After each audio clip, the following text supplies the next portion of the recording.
Hello sir, good morning. Hmm. Dito, itong asterisk nito is for the body of is or for para sa lahat. Sa lahat na nandito sa itong mga to lahat para dito. Nag-set ako ng margin 0, padding 0, box sizing is border box, the index.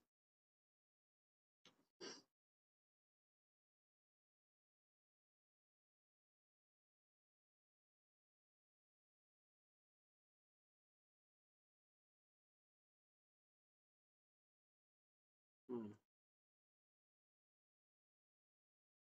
Then,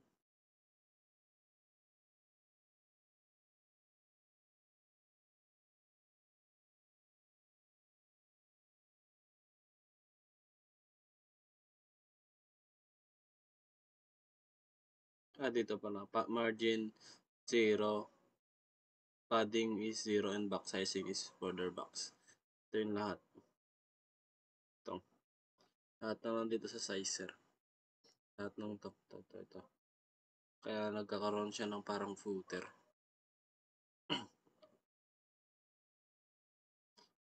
Next is sa navbar. Dito. Ito sir, itong mga to.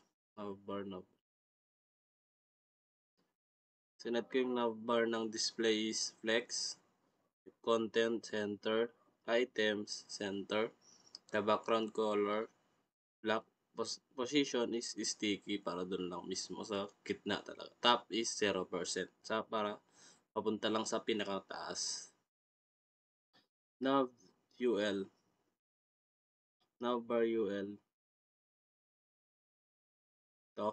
Tapos sir, gumawa ako ng class na navbar then UL. Then, i-call ko na lang sa style CSS.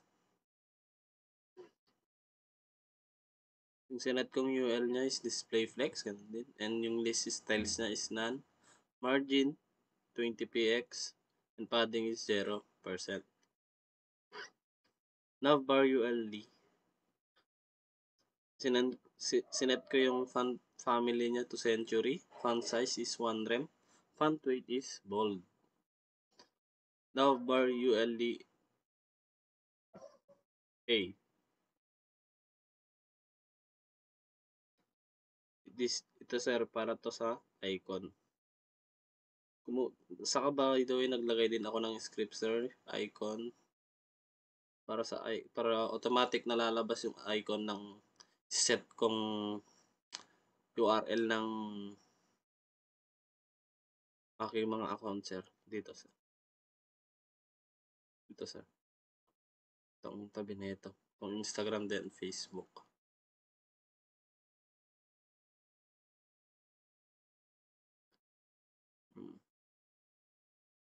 Tapos sa navbar ULE 8 then hover. Gumawa ako ng hover para dun sa mga background, para sa background niya. Nag-set ako ng background color is white, color is black, and back shadow is 0, and color is white. Ito yun sir. Kaya naging ganito. Dito nagagamit yung hover sir kapag kiniklik. Then next sa profile image. Tayo sa personal info. Then ito sa profile. Yung profile image ko is ganito. Sinet ko yung profile image ko to 20 with position is fixed. Border radius is 50%, margin right 50px, 50% para nandito lang sa sir, sa gilid. Then margin top is 5, then transition is 1 seconds is profile hover image.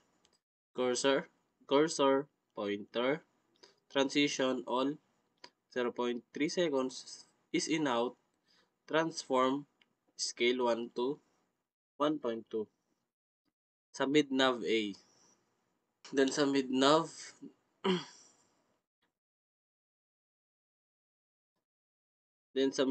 sir, A is nag-set ako ng font size niya is 1.2.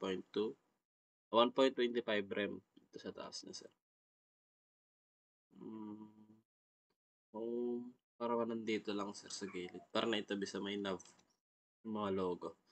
Right nav image, height 50 px, border radius 50%, cursor pointer, margin right 100%. Mid info is color white, padding is 12 rem, 10 rem and 0 and 5 rem. Sa home naman. Sa home, gumamit ako ng width niya is 100, height is 100. Or align items is center. Home before. Content.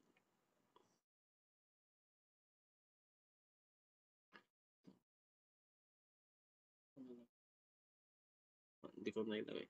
Position is absolute. Top is 0. Tapos nag-set ako ng right niya to 0. Background. No repeat. Center. Center and cover. Height niya is 100 VH and width is 100%. Then Z index is -1 and opacity is 0.9 for the color white. Then sa pinaka main, nag-set ako ng display flex direction, column, align item, center, position absolute is, then top niya is 40, right 26, then sa headings. Index. Wait lang. Sa headings naman,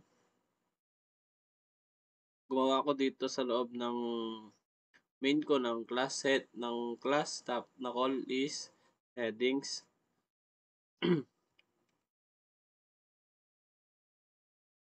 Style. Headings, sinet ko ng font family is Courier New, Courier Monospace.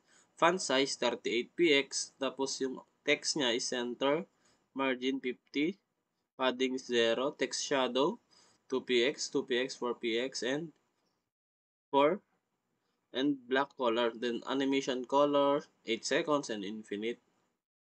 Para magbabago-bago yung mga colors and tuloy-tuloy lang. Tapos kaya sinet ko ng infinite. Dito yun sir. Tong I am Acosta Jan Paul, known as Kyoshi. Yan, ginawa. Paano ko ginawa yan? Nag-set lang ako ng keyframe color. Sinet ko yung first, yung 0% is blue. 10% is blue violet. 20% is red, and so on. Sa 30, green, yellow, black, purple, cyan, coral, and orange, and then orange to 100%.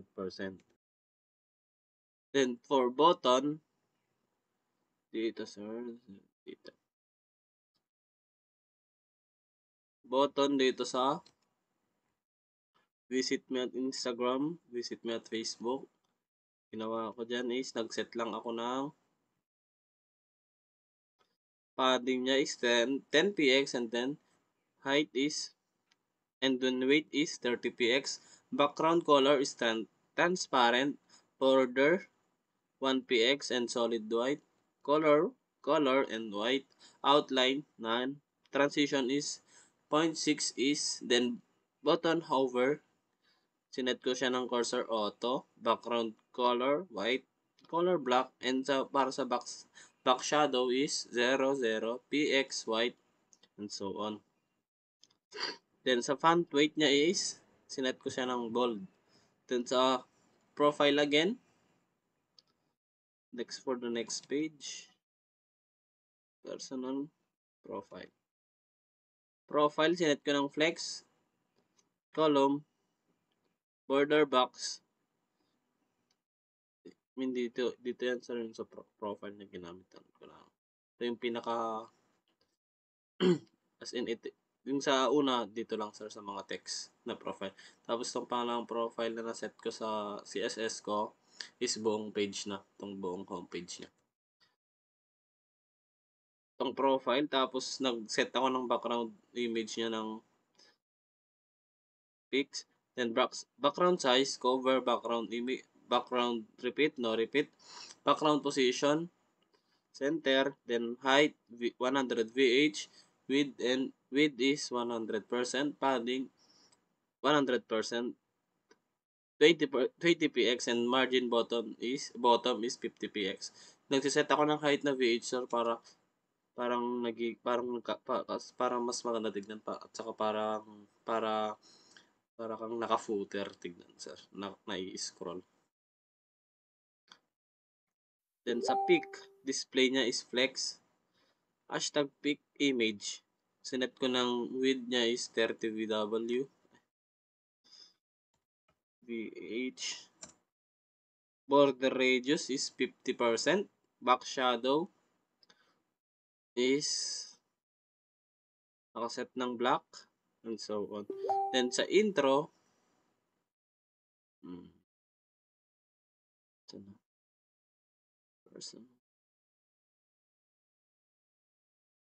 personal info, intro. Ito yun, sir, sa may intro. Sa may heading speaks me.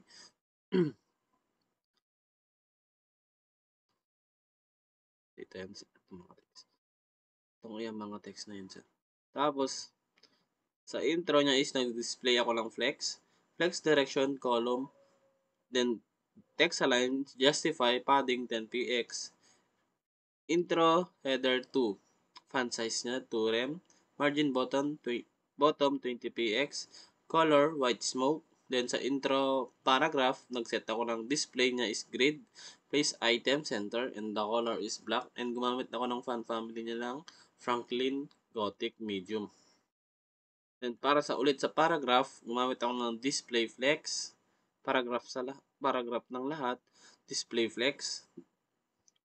Direction column, text align, justify, padding 10px. Then, sa paragraph ulit, nag-set ulit ako ng, wait lang, double.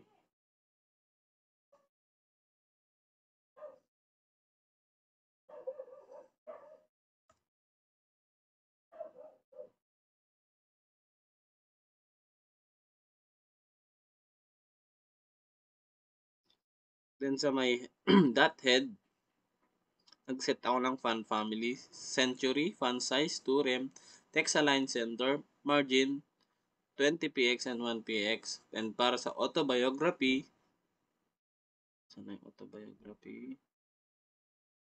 Ito, sir. Nag-set ako ng class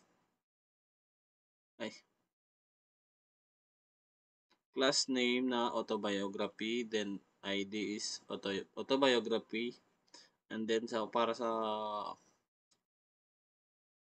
loob ng div, nag-set ako ng class ng autobiography left. Sa section pala yung una, then class. Ayan na, explain ko kung paano nakuha.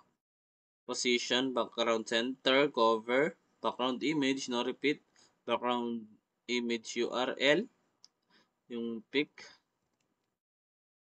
Dito. Ito yung autobiography ko, sa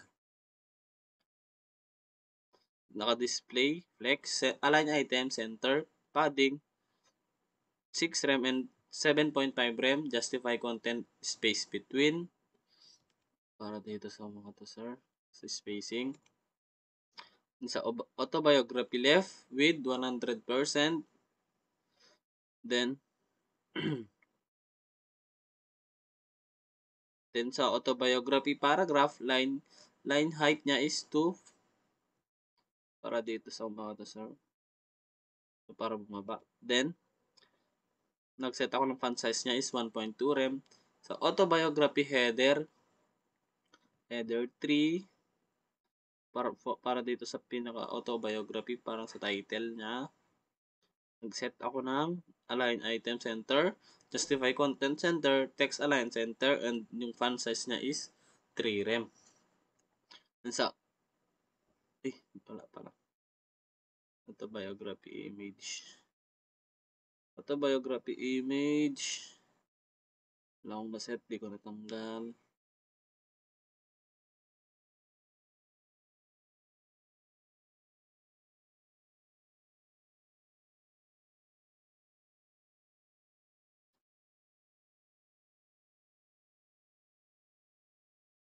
Gagi.